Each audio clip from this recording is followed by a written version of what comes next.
The data that I would look out for is really the data that your suppliers have, and also specific reports that are out there that might show you what customers are purchasing.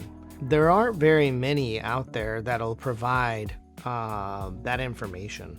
There are some that will, and there are some that won't. And that's because it's more of like your habits. So it's really based on information as to what the consumer is purchasing and what parallel products they're purchasing at the same time.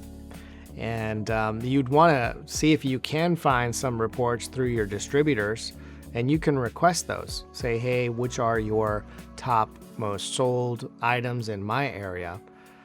Which products have really taken off in the last 2 months or last 3 months that I should also consider, adopting. A lot of times, especially smaller private liquor stores are kind of overlooked because the distributors are focusing in the larger cities. The distributors are focusing on the big selling liquor stores, and the ones that are on the outskirts, maybe in the rural areas, and maybe they're not a big of an account, they're kind of overlooked. So it's important for you to ask, like, hey, can you tell me X amount?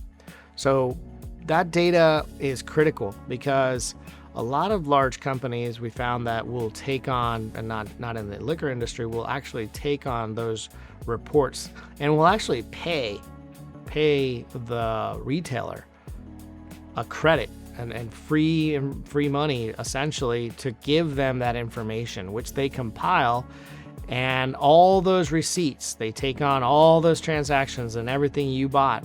And essentially what they're doing is they're trying to collect that data.